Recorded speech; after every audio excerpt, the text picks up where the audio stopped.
Well, it's time for a very schmaltzy upload with no effects. May I just start it with Merry Christmas. There won't be any of that Happy Holidays nonsense over here. We say Merry Christmas! Join the Common Sense Brigade. Yeah, they'll teach you what's what, which is actually the first thing that I've got to thank you for, because this has been a very eventful year. I know that you'll get everyone from junkie to what's the exact opposite of that? Crikey. Video coming soon, cucks.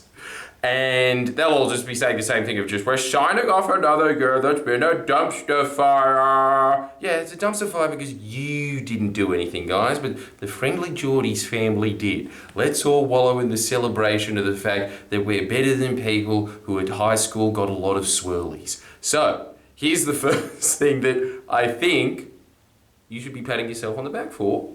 And yes, I mean you. Unless you actually didn't contribute to this at all. In which case, get off your duff and get ready for 2021.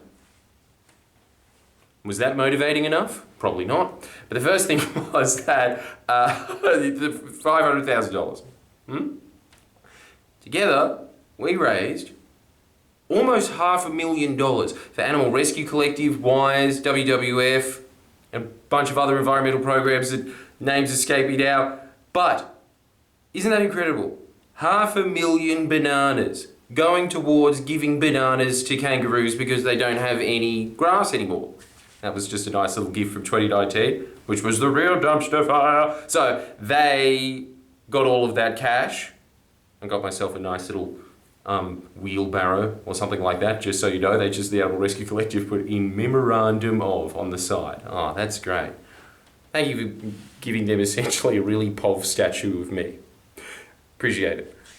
But I think that that's amazing because you stopped millions of animals from starving to death. It didn't cost much, honestly, because this was just a wide array network of people that know where the animals are, so that all they were doing was just buying the food and dropping it in the places that were most vulnerable. So you stopped millions of animals from starving to death. When I include millions of animals, I'm also including a bunch of caterpillars and whatnot. But they're all important.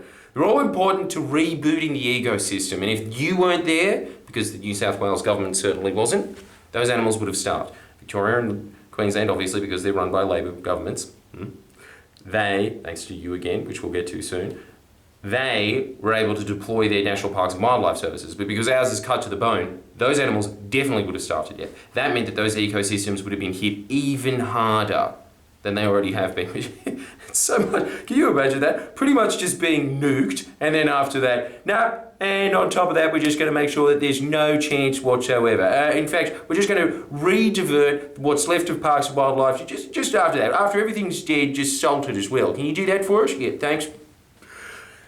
Pretty much what happened. Fact. And you guys helped to prevent that. That's the first thing you should do. That was the beginning of the year. So proud of you for doing that. Well done. Second thing that I think happened after that, not in chronological order, but tens of thousands of you switched over from your little dirty banks, whatever they were. Let's just forget about that. That's in the past now, isn't it? Because you've seen the light, and that is that Bank Australia puts that money into, renewable energy and all the nice stuff that makes you feel good in SimCity 2000. But wasn't as effective, because where's the baseload fucking power? I promised myself I wouldn't swear. Thousands of you, tens of thousands, because I looked at the click rate the other day. Now, I don't have access to Future Super, but Future Super are in contact with me. You know that the first day that we did the big push for you guys to switch your superannuation around, because remember, only 7% of super funds needs to be switched into renewable energy for Australia to have 100% renewable energy. Really not that much. Well, because superannuation, I think, is over $2 trillion at this point. It is comparatively a lot of money. But it is clearly very doable. I remember that on the first day they said that their website crashed. It was the biggest sign over that they've ever had in their entire organization's history. That was because of you guys switching over. And obviously, throughout that time, there has been more people trickling over. I think that on the first day, from recollection, it was 3,500 that signed up on the first day. That's people that signed up, not people that just clicked over, people that switched their super account in a day. So obviously their internet and phone operators, which I imagine are still doing that, yeah, you want to talk to Fran, do you? Okay, well, we'll just put you over on the East Coast, she.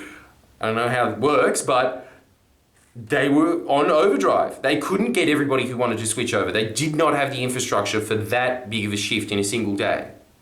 Should be very proud of that, especially because I think it's every 30 people that switch over. On average, you've switched $1 million off of dirty fossil fuel investments and a bunch of other things like cigarettes and stuff. But who doesn't love a good smoke, eh? That's the big downside. And in fact, that's how you could be better future super in 2021. Start investing in darts. So they have some other ethical investment things. Look, I just care about the fact that you going over there means that there's going to be less people with chainsaws cutting down some little orangutan with its little baby going. There's less of that. Very proud of you for doing so. I think that we were working it out the other day from the numbers that we had, and this was just months ago, so it's probably not, but considering that that was the average, it could have been as much as $100 million that were taken out of fossil fuel investments and put into renewable investments. Look at all these huge environmental victories that we had this year. Speaking of environmental victories, Bank Australia, same deal. I don't have the numbers or the figures for any of that stuff, but there was 10,000 people clicking over on the same day. Their website crashed that day as well. You are getting similar numbers with superannuation that you get with banks. So that's all fine and dandy, isn't it?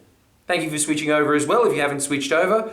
God, you're a bad person. You should feel really bad, and I hope that you get coal for Christmas because that's what you invested. And yeah, Ecosia, obviously that was way more because the best things in life are free. I think that there was 21,000 clicks just on what we recorded, and then somebody from Ecosia came over and said that they recorded something like an additional 7,000 clicks or whatever. So there was 30,000 people switching over on the day. Well, at least clicking over, but I don't exactly know what it is, but you can safely assume that because of that, think about this, this is insane.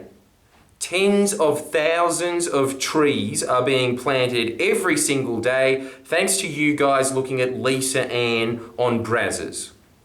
Isn't that incredible? Just for you sitting there flicking your little beans and your little devil's willies.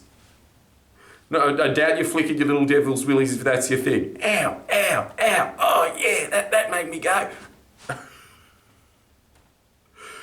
But that's another huge victory, isn't it?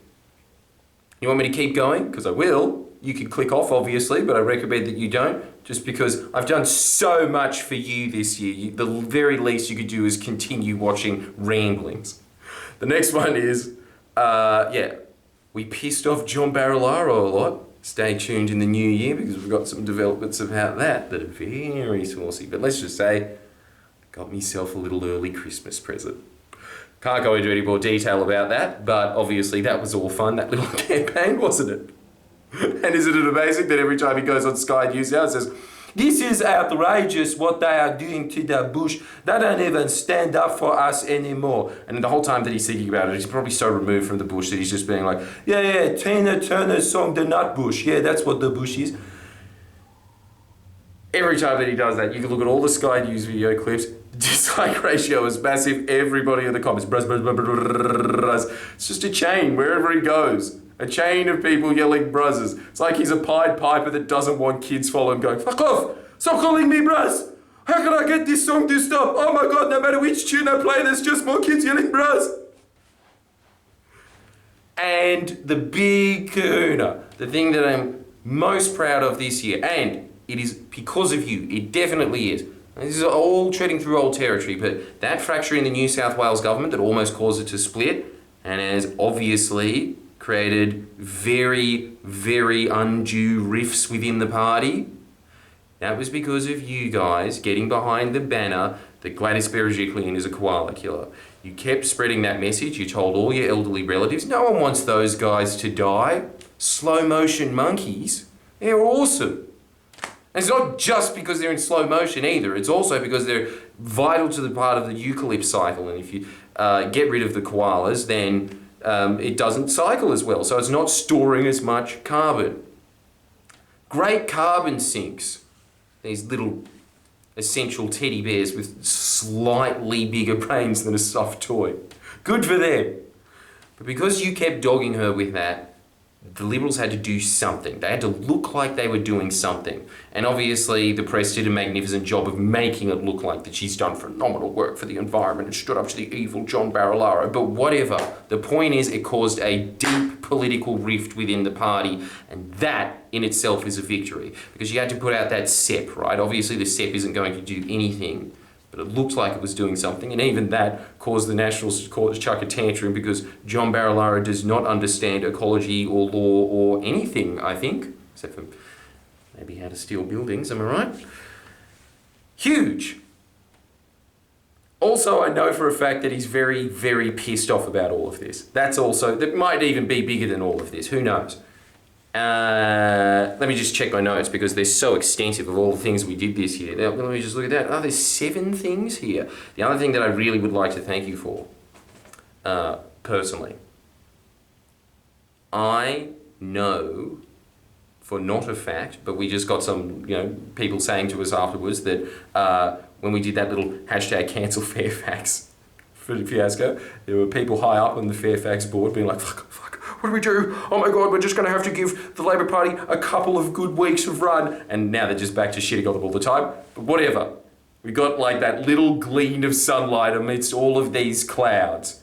And that little ray of hope was just attacking their subscription base. And good for you, because I know for a fact that all of you are reading and giving your cash to Michael West, Independent Australia, John Menadue, real independent journalism, important independent journalism. And if I can just give a shout out to Michael West, and of course, the one, the only, the best of the bunch, Marcus Paul. That's the one that's telling you like it is. The great redemption story of 2020. Truly a king amongst men. Still need to get that genetic test to see if he's my dad or not. But with Michael West, he'll never say this. But I was talking to a couple of people that work for him. Because he has a following now, because he has a team behind him, and because he is just the best investigative journalist in the country, he's a bloodhound for it. I don't think that he's ever going to take credit for this, and it's something that I suppose you can't really prove, but you kind of can at the same time, because he was the only one that has been pushing Facebook, Google, Amazon, whatnot, all these massive tax dodgers in Australia, been hounding them, and he has forced some of these major firms to be paying tax. Some of them are paying money on $300 million of revenue now. Huge amounts of money that are going into the tax coffers. That's because of Michael West. That's because you guys are behind him, supporting him, giving him cash. He is doing work. He is reclaiming vast, vast tracts of money to the public benefit that will then go on to out-of-date military equipment. It's obviously a much better use of money than going into an offshore Cayman Island bank account. Going over, buying some A-Team-esque rusty Jeeps, and then going into the Cayman Island bank account. But I think that we could all agree that the biggest problem facing the Western world is this massive tax evasion nexus that is going out. And one man dares to stand up to it. A guy that kind of looks like a more fit, less sultanery Tony Abbott that sort of lives in the same area. Good on you, Westy. But good on you guys for reading his stuff, because that's real news, as opposed to this fake news that you have all been tuning out of, because it's clearly, how do I put this lightly? I'll be very festive about this. Sucks. Huge endorsement. Good for you guys. Well done. I cannot get enough of you. Thank you for watching me as well, obviously. I'm eternally grateful for it. And the final thing that I would like to say is, just as a little extra gift. Oh no, sorry, also the Common Sense Brigade. Yes. God, this is just turning into one of those Christmas party speeches. Well, I'll just sip some eggnog, pretty nervous. But yeah, also with the Common Sense Brigade. That did phenomenal work in Queensland, and I think that we'll be replicating it in further elections, because everybody that just sits there and whines about, oh my God, it's so unruly, whatever, it gets results. And the people that are in there could not be prouder of you. I swear, and I've been talking to people, very big people. And they were all saying the same thing. In Queensland, when you look at the vote margin, it was shocking that all of these seats that Labor expected to win, the seat majority reduced, or in other times it flipped to the LNP or the Greens or whatever. But then there was all these seats that Labor won that they were not expecting to win. And when you look at the data, it really lines up with the memes that were spread by the Common Sense Brigade. Thank you for your work. And at ease, gentlemen. Celebrate by having everybody's favourite meal, Christmas pudding. Why don't we just eat shoes? Wouldn't that taste better? I suppose it doesn't have custard on it, but that can be arranged. Finally, if you'd like to give me a little Christmas present, and I know that you're probably thinking, here we go, here's the Patreon shift, but, well, yeah, all right, no, yeah, give us a Patreon, buddy, why not? But the other thing is, I've got this family friend, and he definitely wouldn't want me to be saying this, but I think that it's just due, and in the spirit of the season, it needs to be said. During the bushfires last year, his house burnt to the ground. In fact, he was trying to save it with some little crap garden hose, and obviously that wasn't going to work because there just roar of fire went, so he went, fuck! And so he ran to the billabong on his property and dived into it, which was just mud, because that's Australia now, there's no water anymore. But he was just in the mud going, just kind of dug under it like one of those ancient toads in Walking with Dinosaurs. And that saved his life. Just that tiny layer of moist dirt as the fire went over his entire property. Then he got out, his house completely destroyed. Now, what's important about this man is Bobby, Scotty, shout out guys. Thank you for knowing me since a baby, I suppose. Giving me Christmas presents when I was a kid. That's very nice. Now let me return the favour to you, because if you want, can you chuck a couple of bucks at their GoFundMe to rebuild their house? And the reason that I really want you to do this is because that man has been a bush regenerator for 30, 40, he's a dinosaur, he's an old man, but it's a very long time that he has been regenerating the bush around the area. He has extensive knowledge of the ecology that he lives in, which is just up in northern New South Wales. And the area, even though he is homeless now, I don't even know what he does. He probably still just lives in the YMCA like Ned Flanders did when his house was destroyed. During all of that process, he is the one that is regenerating that bushland there, still to this day. And I don't even know if there's even a state budget for it anymore. I think he just does it off his own back. He has been the one that has been sitting there, and he's done momentous work locally to stop a lot of areas that otherwise would have been cleared. He's the kind of guy that sits there putting out huge, long, legal delaying lawfare suits, gives people the ammunition to that, so they say, like, is there any endangered species over here? And just be like, yep, there, and there. He has devoted his life to regenerating the bush. There is not a greater saint on earth than that. I swear they're better than nurses. The nurses of trees, bush regenerators, bush rangers, they're the true fireys, aren't they? Even though they're clearly different occupations. But you know what I'm saying, right? They should be up there with the approval ratings of all the emergency services frontline staff. They're really more and more important the more and more we delve into Dante's Inferno, aren't they?